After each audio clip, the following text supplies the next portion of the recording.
Want to Tempo Us podcast. Who am I when my role changes? Never overestimate your role, but never underestimate its importance. And welcome to the Want to Tempo Us podcast. I'm Dave Tainer. For nearly 3 decades, I've had the privilege of coaching football, developing leaders, and learning from people who probably never realized how much they were teaching me.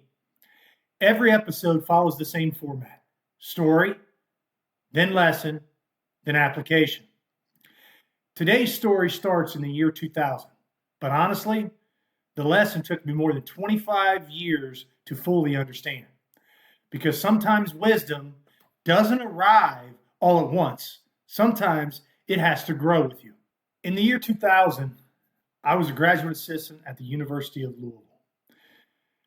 Started out in '99 as a strength and conditioning graduate assistant. Then I moved on to the field for the 2000 season. Now, if you've ever been a GA on a Saturday or game day, you know exactly what that game day looks like. You're sprinting around, carrying equipment, making copies, checking headsets, doing whatever one of the full-time guys needs done in order so they can do their job. Basically, doing every job nobody notices until it doesn't get done. I wasn't actually coaching much directly. I was serving the greater mission. During pregame, during this one game, I can't even remember the exact game, but I know it was a home game. A guy walked up to me. Now, the guy on the sideline, I don't know who he was, but honestly, when I look at it, he's probably somebody pretty important. Who's on the sideline or who's on the game field in pregame at a home game? Sometimes it's a booster. Sometimes it's a parent of a recruit. But I know the person probably had to be pretty important, and they had a question. Now, to this day, from that point, I don't remember his name. I introduced myself. He introduced himself. I don't know but I don't know. And I can't really remember the question he necessarily asked me at that time either. But I'll never forget my answer. He asked me the question. I looked at him and I said, "I don't know. I'm just a GA." Coach Greg Nord, who was our tight ends coach, overheard the conversation. Now, Coach Nord, a longtime fixture in Kentucky football, good old boy, great guy, didn't say a whole lot of times when it came to leadership, but the reality is when he said something, it had a profoundness to it. And it stuck with me for over 25 years. He called me over. He looked me directly in the eye and he said, "Dave, never overestimate your role, but never underestimate its importance." Then he walked away. No long lecture, no clinic presentation, not a 20-minute motivational speech, just one sentence. Never overestimate your role, but never underestimate its importance. At the time, I just thought he was kind of correcting a graduate assistant for being dismissive to someone that was probably pretty important on our sideline. Looking back, I think he was introducing me to one of the greatest leadership paradoxes there is, the tension within leadership. Now, leadership is full of tensions. If you have ever read the book by Jocko Willink, Dichotomy of Leadership, there are things pulling you in multiple different directions. There's choices that you have to make. They work in conflict with each other. This creates what I'd call a leadership tension. You need to be confident, but stay humble. You have to demand excellence, but extend grace. You have to lead from the front, but you also have to serve from the back. You got to have great big picture vision, but you got to understand the details of operation. There needs to be urgency and patience. Most people think leadership is choosing between those ideas. I don't believe it is. Leadership is carrying both and respecting both. Coach Nord's sentence that day contained both sides of leadership. Never overestimate your role. Never believe you're bigger than the mission. And never convince yourself that the organization couldn't possibly survive without you. Programs and teams were winning championships well before you arrived. And they'll keep playing and winning them after you leave. But never underestimate the importance of your role. Never hide behind false humility. Never say, "I'm just a GA. I'm just the backup. I'm just an assistant. I'm just a parent. I'm just. Because every meaningful organization is built by people who understand the significance of their current responsibility. My former special teams coordinator, John Shingler. Okay, Coach Shingler joined us in the 2009 season. And when he joined us as our special teams coordinator, he had a philosophy called every man a brick. Each man has a singular responsibility. If you remove too many of those bricks, a wall is going to fall. If you have them together, it can stand strong and work together. Each fulfills a specific role. Now, leadership, when it comes to that basic sentence of never overestimate your role and never underestimate its importance, leadership isn't found at the extremes. It's found in the tension between the two. Now, about 10 years later in my career, I'd progressed at this point in time and went from the University of Louisville to be a full-time assistant at a couple places, coordinator at a couple places, and from the successes that we had at Tiffin University, was able to get the head coaching job at Urbana University. And so during this time, and this is really from 2009 through 2011 as a head football coach, I found myself on the other side of that conversation that Coach Nord had with me. Obviously, I wasn't a graduate assistant. I was the head football coach at Urbana. And the challenge of leadership lied directly on my shoulders. Now, in the 2009 season, which was our turnaround season from 2008, our starting quarterback was Evan Gehlert. Evan Gehlert led us to arguably the biggest win in university history at Urbana University when we beat the University of Dayton at their place. An 8-2 Dayton team that was paying us a guarantee. It was a money game for us, and he led us to that win. That win stands out, and it was a catalyst towards what would happen over the next 2 years. But as things happen in life, they unfolded a little bit differently. The next year, everything changed. As we got to the start of the season, we had a great recruiting class, in large part because we beat the University of Dayton. One of the reasons I think we landed DJ Mendenhall as a recruit going into the next year as a quarterback was the fact that it really came down to between us and the University of Dayton. The fact that we had beaten them and we had done a great job recruiting some of his former teammates the year before opened the door and the opportunity for us to get him on campus. So when DJ arrived on campus, in my opinion, he was probably the most talented player on every Saturday that he played in college football at the Division II level. He was the most talented player out there. As we started the season in 2010, I think it was probably always going to happen. He was going to end up becoming our starting quarterback. Eventually he did. And in that year in 2010, he ended up being Conference Player of the Year. He deserved every bit of the recognition that he got in his first full game starting, where he played the majority of the reps. He ran for 4 touchdowns in the game versus Tusculum College. Now, when this was happening, considering we had a returning quarterback who had secured the greatest win in Urbana University history, most people would assume that this was going to create a quarterback controversy. Instead, it created one of the greatest examples of leadership I've ever witnessed. Evan could have been pissed off, and maybe rightfully so. He could have protected his position, potentially even sabotaged some of the quiet sabotage that happens amongst position groups at times. He could have potentially tried to sabotage DJ in the process. He could have become resentful. He could have made it all about himself. But instead, he took the us approach of 1-2 Tempo Us. He mentored DJ. He celebrated DJ. Those two became pretty close. He helped DJ become the player that he became. Now, here's the fascinating thing that happened during that process. The better Evan did in fulfilling his role of being that mentor, the smaller his role became on the field. Listen to that again. The better he did his job, the fewer snaps he was able to play on Saturdays. But the less visible he became, the more powerful he became as a leader. And yet, in spite of lessened snaps on the field, I'd argue his importance to our first conference championship in 2010 is immeasurable. He was, and it can't be overstated. He was a catalyst to the biggest win in school history, and a catalyst and leader for us winning our first conference championship in 2010.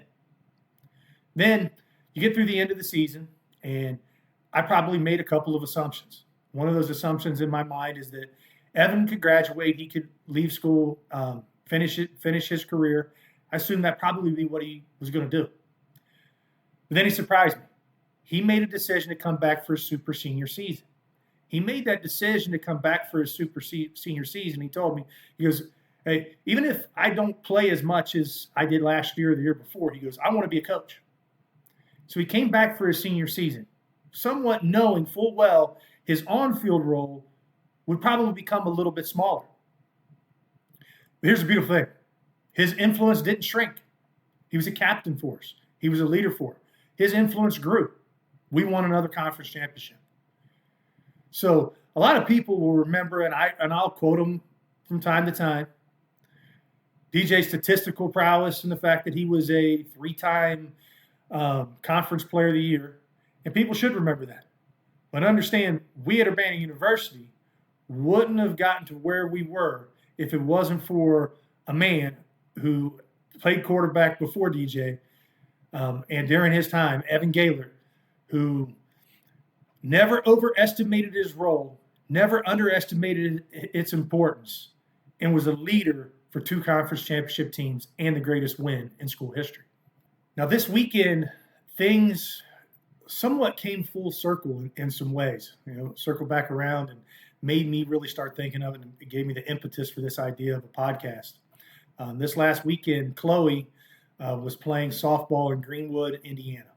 Her 2030 team, so if you do the math on it, that's a 13U team filled with mostly going to be 9th graders or 8th graders on the team, played in a 16U tournament versus sophomores and juniors mostly. They played in the 16U showcase, and I got to give a shout out to the team. They did awesome going into it, and I put that 13U versus 16U. And I think people probably would immediately assume there's going to be some different results at a showcase, the Circle City Showcase. We went 5-0. Girls played great. They played together as a team. It was awesome. And it kind of fits this role. Never overestimate your role, and never underestimate its importance to a certain degree as well. Coach Rogers, Coach Frischi moved a lot of the team around a lot this weekend. They played a lot of different positions, and they were able to still bind together and find a way to be successful against older competition. Understanding that each of us play a significant role in the success of the team, regardless of what our role is for that specific game or time. But I say things went full circle because when we were at our last game this weekend, a man walks up to me, I kind of look at my shoulder. I recognize the voice immediately. It kind of peeked at him. It's been really, I would say, probably over a decade since I've seen him.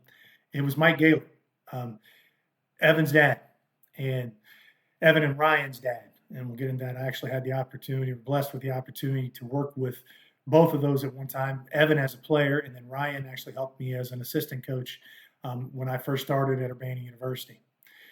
He came, and they had seen that Chloe was playing, and they're from the area. They wanted to come over and be able to see her play. They've been following her on Facebook and following, my career as a coach, and I've been following them too. But it's been, it's a distance relationship that I think all of us have now through social media to a certain degree. But he stopped by.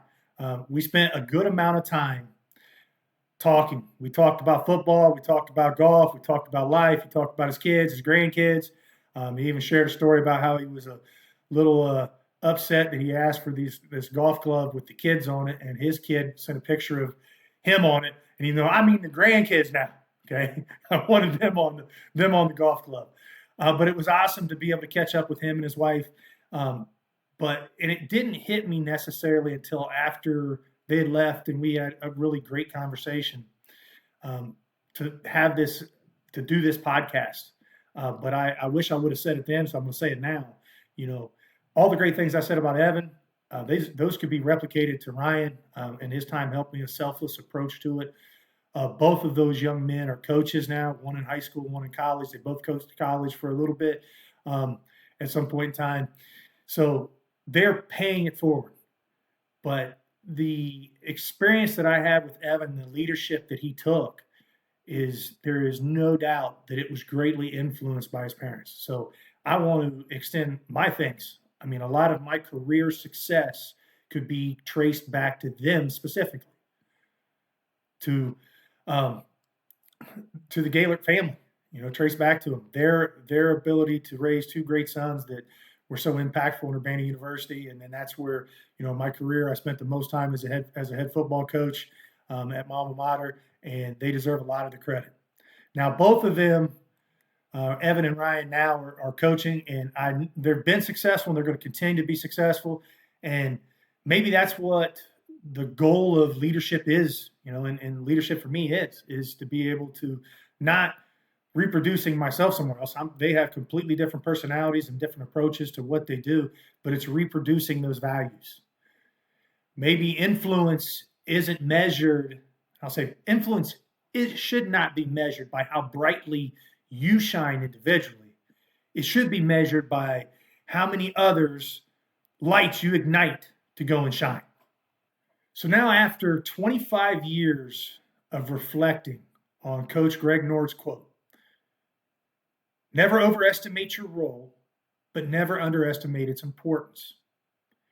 And reflecting on that most of the time throughout my career, I've used that thought process when I start thinking about people like graduate assistants, first-year coaches, first-year players that aren't necessarily, they were a big fish in a small pond in high school, and now suddenly they're in college and they're the small fish in that big pond. And their role is not what it used to be or was, or what they maybe thought it was going to be. And I've used it in a way to build special teams. And it's really empowering the small roles within your organization and the importance they have. As an offensive coach and a no-huddle coach, I've always said I need guys that are glue. So what's the glue guy? That's the jack of all trades. That's the guy that can maybe play tight end, connected to the line of scrimmage, back into the backfield, and play an off tight end position or fullback, can go out, play wide receiver, can do a little bit of everything. Now, sometimes that guy's statistical role doesn't seem that big, but their role within the offense makes it go. So I've always looked at that quote more the idea of, okay, here's what your role is now. Maximize this opportunity, and then grow from there to reach your goals. Well, at the start of this podcast, I mentioned it's taken 25 years to really let that, like a good steak, let it marinate a little bit. Never overestimate your role, but never underestimate its importance. I think it has some deeper meaning as well. Because I think everyone at some point in time in their career or life is going to face the same question. Who am I when my role changes? Think upon the 2009 to 2011 portion of Evan Gehlert's career. Starting quarterback of the greatest win in school history. Young quarterback comes in, starts to take over his position. Evan transitions to a mentor, to a leader, fills his role whenever it's his time to step up and play. And he did that great. I didn't mention that earlier. But as a backup quarterback, or mostly backup quarterback in his junior season, threw over 10 touchdown passes on the year, led us in multiple 2-minute drills where he was ready and prepared for this situation, and DJ was coming along and developing. But he helped mentor him and grow him. And that leadership led to 2 conference championships, the only 2 in Urbana University history. So I think there's no more defining leadership moment, or the defining moments for a leader is, how do you handle things when your role changes? Sometimes that role changes and elevates. Do you let your ego get in the way? Sometimes your role, visible role, may reduce. Do you let your ego get in the way? So sometimes the backup becomes the starter. The starter graduates. The head coach becomes an assistant coach. A CEO retires.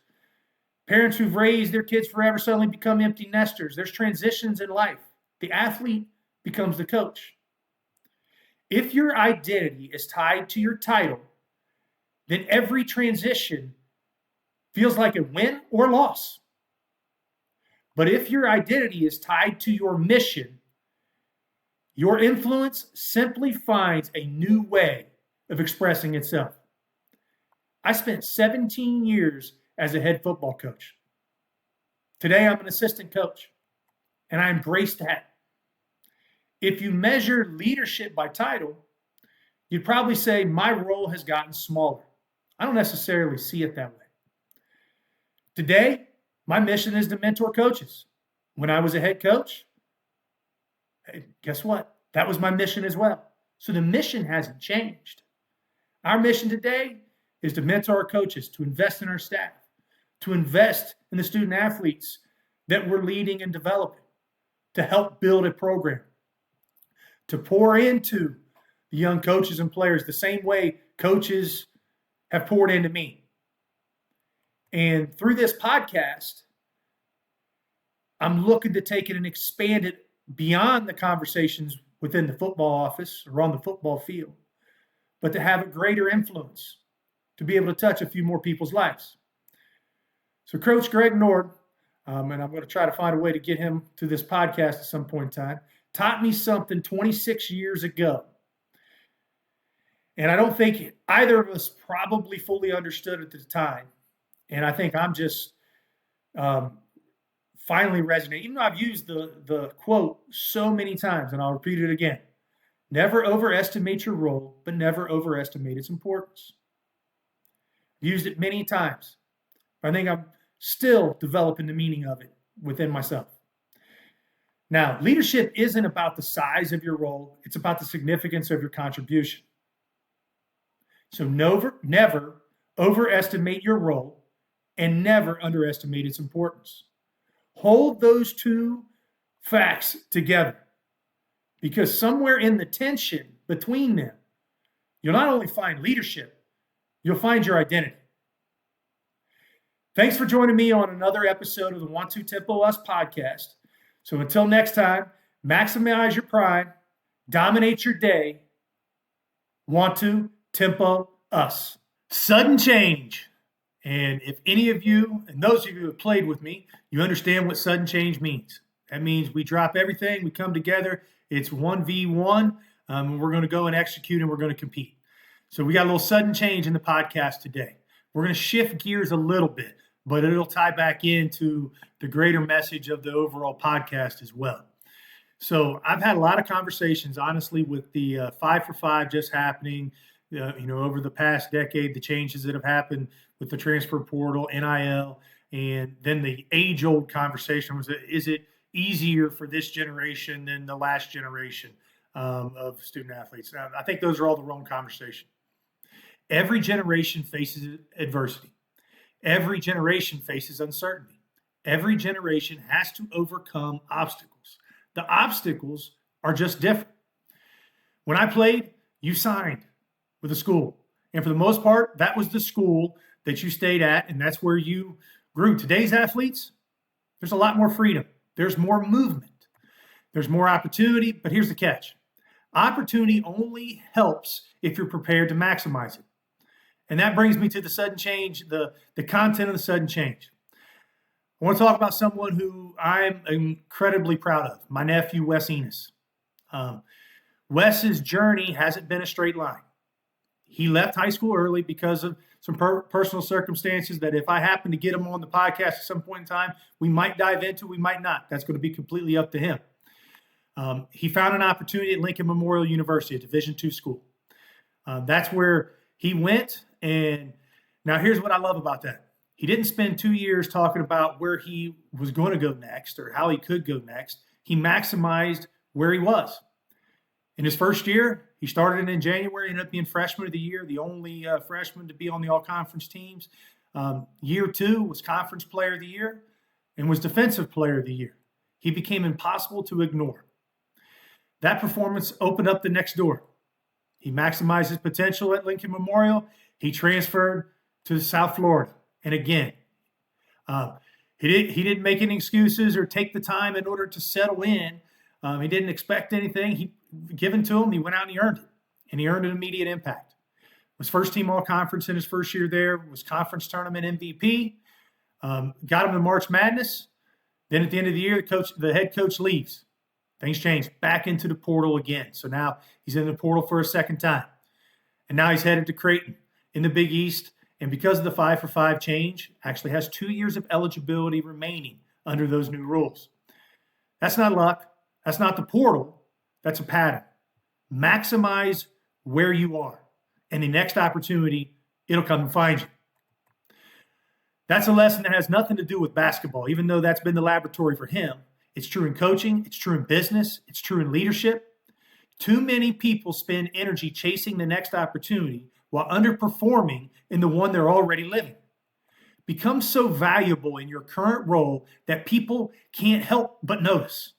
That's always been the formula. It reminds me of something that I said earlier, and I've used for years. Never overestimate your role, but never underestimate your responsibility. So there's your change. Never underestimate your role. Never underestimate your responsibility. Your responsibility is to maximize your potential. Your title isn't what creates opportunity. Your performance is.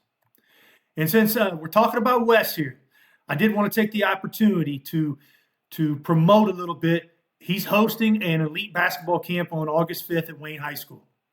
So if you got a kid that's playing basketball from 4th to 8th grade and is serious about becoming a better basketball player and serious about learning a little bit more from the experience that Wes has had, I encourage you to check it out.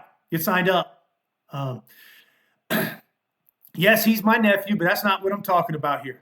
I'm talking about this because I believe there's value in learning from people who've actually lived the journey. He's lived the journey. Division II, let's go back. Small high school, Miami East High School, to Division II, then to Division I, Conference Player of the Year, March Madness, the Big East.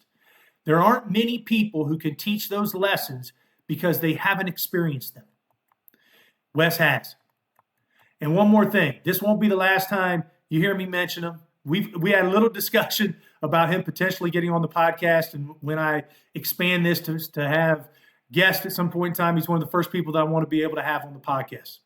So if you want to hear it from him, then you'll get a chance maybe in some more detail about the recruiting process, the transfer portal, adversity, growth, faith, leadership, what it's really like to navigate college athletics in 2026. I think it's going to be a great conversation every athlete, parent, and coach can learn from. So this time for real, sudden change is over. So until next time, maximize where you are before worrying about where you're going. Because the next opportunity is usually earned long before you ever arrive there. I'm Dave Tainer, and this has been our sudden change drop for the day. Hey, Queen of Victory, pray for us.